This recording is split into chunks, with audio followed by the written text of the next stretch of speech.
Songs of Conquest. Gra wydana 20 maja 2024 przez producenta Lava Potion. Grę można kupić na Steam za 129 zł, a na GG Deals można znaleźć ofertę od 57 zł z keyshopowych stron. Czy gra jest warta swojej ceny? Czy ta gra wzorowana na kultowych Heroesach wyszła dobrze? Czy wyróżnia się jakkolwiek na tle podobnych produkcji? Cóż, zobaczymy. Witam serdecznie, z tej strony Kariot i witam w kolejnym filmie na tym kanale. Dziś opowiem wam o moich wrażeniach z gry. Z gry, którą pamiętam już od pierwszych zapowiedzi i niezwykle byłem zaciekawiony tym tytułem.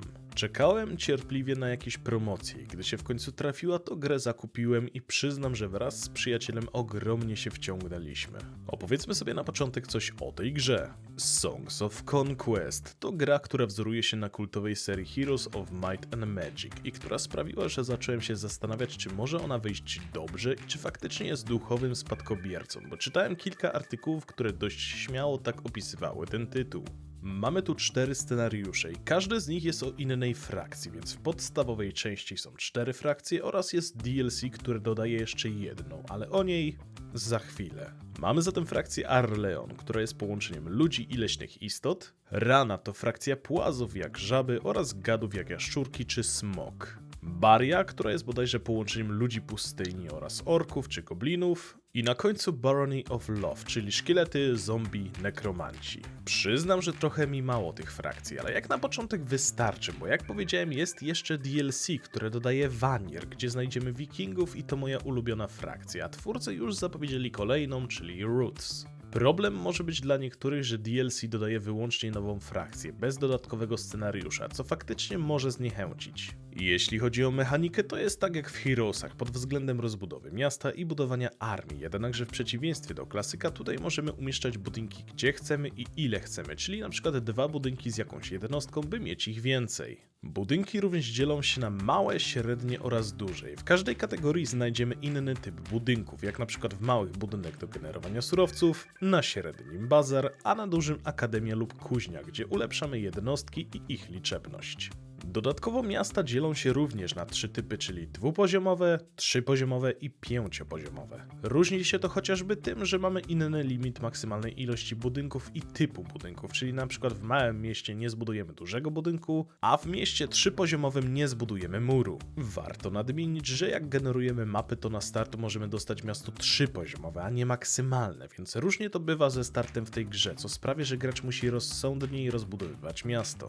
Mamy limity co do bohaterów. Na początku możemy mieć wyłącznie jednego, ale wraz z rozbudową naszego miasta jest możliwość zrekrutowania kolejnych. I tak idziemy nimi w świat. Zdobywamy poziomy, które pozwalają nam chociażby również zwiększyć limit jednostek, bo na pierwszym poziomie możemy mieć maksymalnie 3 różne jednostki, a potem nawet i 8, w zależności jak go rozwiniemy. Możliwości jest sporo. Walki wyglądają naprawdę efektownie i bywają dynamiczne, o ile ktoś nie potrzebuje dłuższych chwil na przemyślenie ruchu. Mimo pikselowej grafiki to modele bohaterów, świata czy jednostek wyglądają naprawdę dobrze i w czasie walk animacja ataków czy wygląd zaklęć wyglądają naprawdę ładnie. Dla tych, którzy nie lubią walczyć co chwilę, jest opcja automatycznej walki. Ogromnie wciągnąłem się w ten tytuł z przyjacielem, bo mamy opcję multiplayer, choć mam problem z jedną rzeczą, a dokładniej z mapami. Są trochę małe dla mnie oraz przydałby się bardziej zaawansowany tryb losowego generowania map, by gracz mógł ustalić więcej szczegółów oraz aby gracze mogli tworzyć jeszcze większe mapy, bo tak, jest opcja stworzenia i udostępniania własnych map.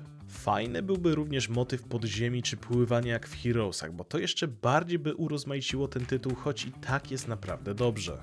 Jestem również ciekaw, czy autorzy już coś myślą nad kontynuacją, czy na razie chcą wspierać jedynkę, bo planują teraz frakcję Roots, a potem mają w planach kolejną frakcję, ale nie wiadomo kto to będzie. Jestem ogromnie ciekaw w sumie w jakim kierunku pójdzie ten tytuł, bo już teraz jest dobrze i różnice między tą grą a klasykiem gatunku są czymś, co sprawia, że Songs of Conquest jest sobą, a nie idealnym klonem czy 1 do 1 jak Heroesy. Postarali się, by gra miała coś swojego, swoje mechaniki, by wyróżniało je coś i im się udało. Gracz ma możliwość sam zdecydować, w jaki sposób chce rozwinąć miasta i jakie budynki wybudować, a nie wszystko odgórnie ma swoje miejsce. Rozwój bohatera jest naprawdę ciekawy i sami również decydujemy, czy chcemy więcej miejsc na jednostki, czy rozwijamy bardziej atak, obronę czy magię. Mapy, mimo że są małe dla mnie, to eksploruje się je naprawdę dobrze. Ciekawe frakcje, które będą rozwijane i dodawane kolejne, przez co nie mogę się doczekać, co jeszcze twórcy wymyślą. A najważniejsze to naprawdę dobra zabawa i sentyment do starej dobrej serii, tylko w nowej odsłonie z nowymi mechanikami i od innej grupy, która miała swoją wizję tego tytułu.